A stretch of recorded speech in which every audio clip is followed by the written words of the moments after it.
बिहारच्या भागलपूर जिल्ह्यामध्ये डोके पाय नसलेला एक मृतदेह सापडला आणि एकच खळबळ माजली. हा तरुण कोण, त्याचे डोके आणि पाय कुठे आहेत, त्याचे तुकडे तुकडे करून त्याची क्रूर हत्या कुणी केली याचा तपास पोलीस अधिकारी करू लागले. तेव्हा त्यांच्यासमोर जी माहिती आली ती ऐकून पोलिसांच्या तळपायाची आग मस्तकात गेली. घटनेची सविस्तर माहिती आपण या व्हिडिओमध्ये पाहणार आहोत. जर तुम्ही चॅनलवर नवीन असाल तर कलम 302 या मराठी चॅनलला लगेच सबस्क्राईब करा. मूळचा कहलगाव येथील रहिवासी असणारा अभिषेक अलीकडेच तो नाथनगर मधील मखसम बरारी येथे आपल्या मामाकडे राहायला आला होता. तसा त्याचा मामा संतोष हा शिवणकाम करत असायचा, पण हे त्याचे दाखवण्याचे काम होते. प्रत्यक्षात तो गुन्हेगारीत सक्रिय होता. सायबर फसवणूक रॅकेटमध्ये तो सहभागी असायचा. तसेच अंमली पदार्थांच्या तस्करीतही तो होता. हळूहळू मामाचे काळे धंदे अभिषेकला देखील माहीत झाले.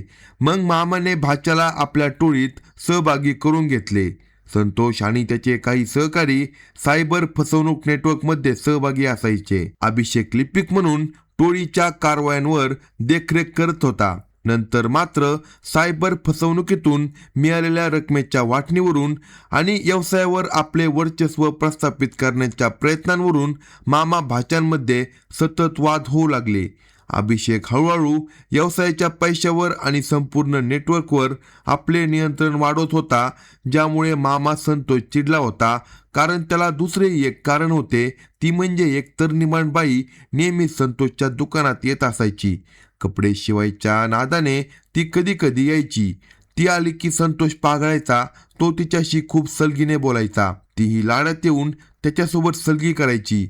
हे तरुण अभिषेकच्या नजरेने हेरले होते. आता त्याने त्या बाईवर आणि संतोषवर पाळत ठेवली. काही दिवसातच त्याचा संशय खरा असल्याचे त्याच्या लक्षात आले. ती येऊन गेल्यानंतर काही वेळातच मामा दुकानातून बाहेर पडला. अभिषेकही त्याचा पाठलाग करत निघाला. थोड्या वेळात संतोष त्या तरुणीच्या घराजवळ पोहोचला होता.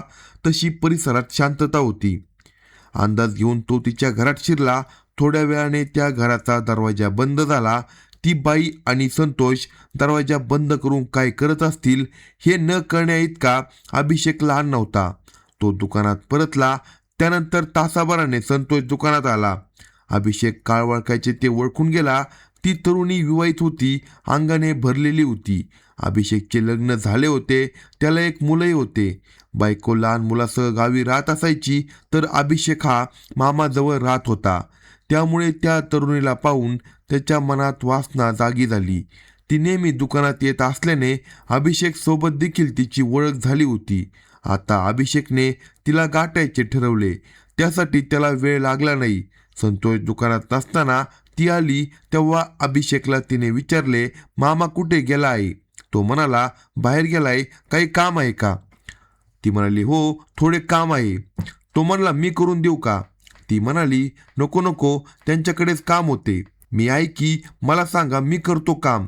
अभिषेक जरा जास्त जोर देत बोलला. तेव्हा ती म्हणाली, नको रे, माझे तुझ्या मामाकडेच काम आहे. त्यांना माहीत आहे सगळं. त्यावर अभिषेक डोळा मारत म्हणाला, मामापेक्षा मी जास्त चांगलं काम करून देईन तुमचं. एकदा देऊन तर बघा. त्याच्या त्या बोलण्याने ती चपापली. तसा तो जवळ आला. हळू आवाजात म्हणाला, मला सगळं समजत आहे. मला तुम्ही खूप आवडता. ती संकोचली. तो धमकीवाजा बोलला, विचार करून सांगा, मी कोणाला काही बोलणार नाही. ती बिचारी खाली मान घालून निघून गेली. पण अभिषेक सारखा तरुण आपल्यावर फिदा झाला हे पाहून तिच्या मनातही आनंदाच्या उकळ्या फुटू लागल्या. नाही म्हटले तरी आता संतोषने 50शी पार केली होती. तो पैसे देत होता, गरज भागवत होता.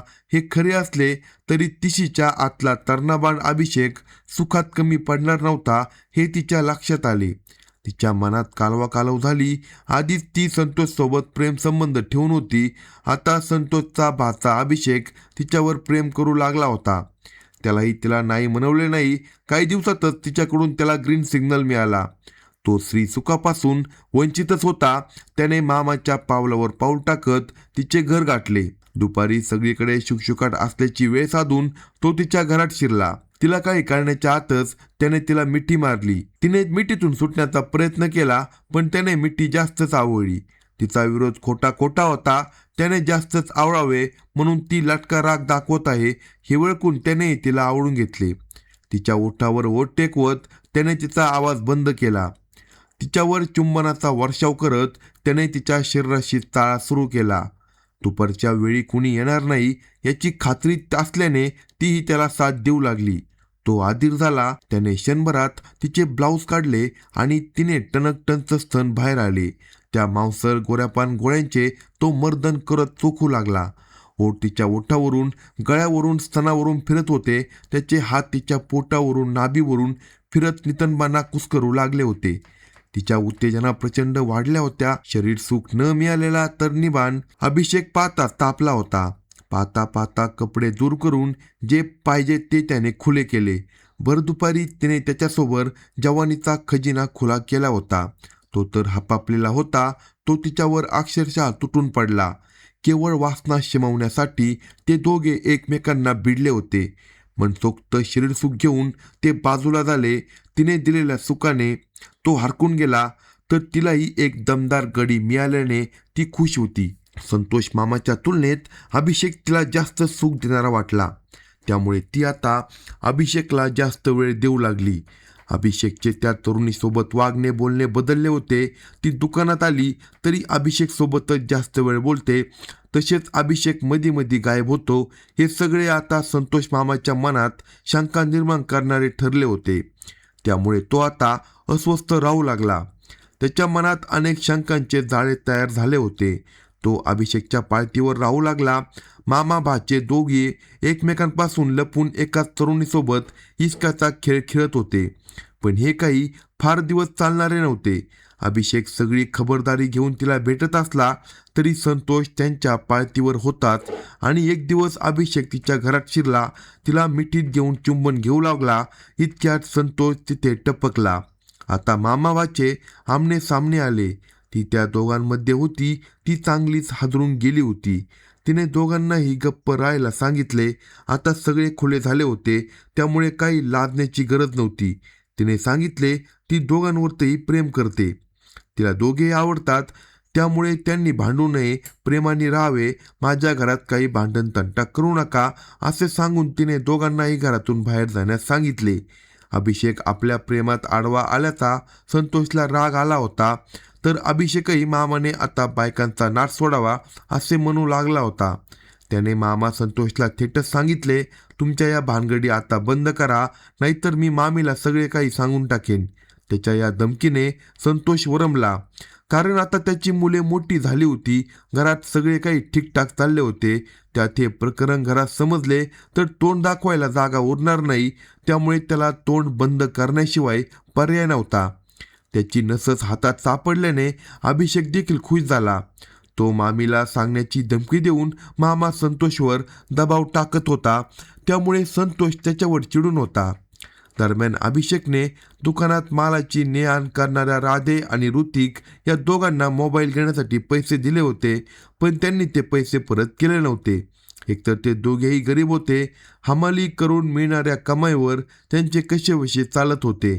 त्यातच ते गांजा, अफीम अशी नशाबाजी करत होते. त्यामुळे त्यांच्याकडे पैसे असे काही उरत नव्हते. ते काही अभिषेकला पैसे देत नव्हते.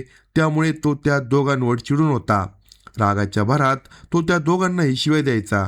1-2 वेळा त्याने मारहाण देखील केली होती. हे सगळे संतोष समोर चालत होते. अभिषेकचा काटा काढण्याचा विचार त्याच्या डोक्यात आला होता. त्याला सर्वात आधी हे दोघे दिसले. त्याला खात्री होती की पैशासाठी हे दोघे काहीही करायला तयार होतील. अभिषेकचा काटा काढला तर संतोषला एकट्याला प्रेयसी मिळणार होती. त्याच्या घरात कोणी सांगणारे उरणार नव्हते. ते दोघेही खून करायला तयार झाले तर अभिषेकचा होणारा त्रास कमी होणार होता. पैसे देण्याची गरज नव्हती. याशिवाय संतोष त्या दोघांना पैसे देणार होता. त्या पैशात ते दोघे मजा करू शकणार होते. हे सगळे जमून आले. संतोष आपला प्लॅन राधे आणि ऋतिक या दोघांना पटवून देण्यात यशस्वी झाला.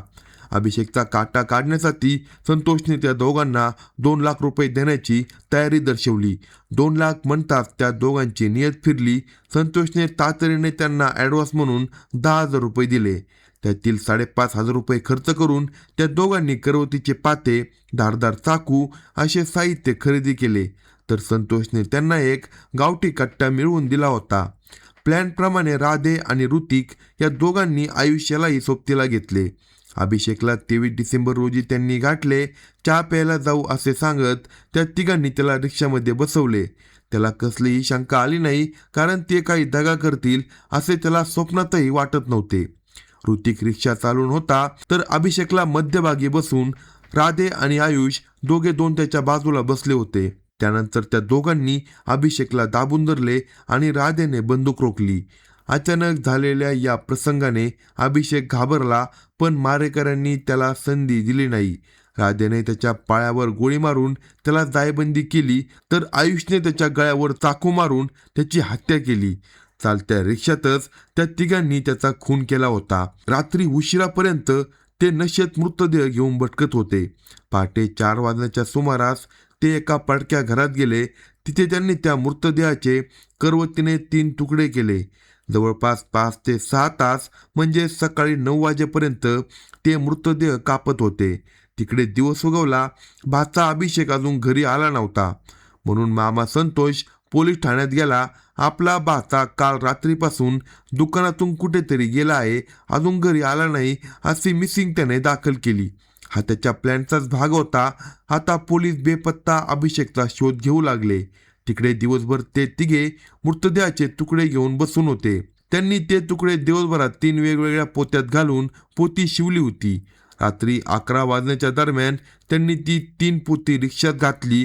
ते गंगा नदीच्या पुलावर गेले. तिथे त्यांनी एक क्वार्टर फुकून दिली. तिथून पुढे ते दुसरे आणि नंतर तिसरे पोते फेकून ते निवांत परत घरी आले. काम तर फत्ते झाले होते. आता आपल्या वाटेतील अडसर दूर झाला. या आनंदात मामा संतोष होता. तो रडण्याचे नाटक करत होता. अभिषेकला शोधत होता. पोलिसांकडे जात होता, पण अभिषेकचा काहीच मागमूस लागत नव्हता. यातून आपण सुटलो असे संतोषला वाटत होते. पण 28 डिसेंबर रोजी पोलिसांना नदीच्या काठावर एक संशयास्पद पोते असल्याची खबर मिळाली. पोलिसांनी जाऊन खातरजमा केली असता त्यामध्ये मृतदेह आढळून आला. त्याला डोके आणि पाय नव्हते. या निर्गुण हत्याकांडाने पोलीस यंत्रणा सक्रिय झाली. हा मृतदेह कोणाचा, बाकी भाग कुठे आहे, याची क्रूर हत्या कुणी केली आणि का केली असे अनेक प्रश्न होते. काही पुरावा नव्हता, पण त्या भागातील CCTVमुळे एक धागा सापडला. एका रिक्षातून उतरून 2 तरुण हे पोते टाकत असल्याचे दिसले. ही रिक्षा होती ऋतिकची. तो सापडला आणि मग बाकी सगळा घटनाक्रम उघडकीस यायला वेळ लागला नाही. मृतदेह सापडल्यापासून अवघ्या 24 तासात पोलिसांनी या घटनेचे गूढ उलगडले. या प्रकरणी मामा संतोषसह 4 जणांना इतर 4 जणांना अटक करण्यात आली आहे. या घटनेचा अधिक तपास पोलीस करत आहे. अशाच नवनवीन क्राईम स्टोरी ऐकण्यासाठी कलम 302 या मराठी चॅनलला सबस्क्राईब करा आणि आपल्या प्रतिक्रिया कमेंट बॉक्समध्ये कळवा.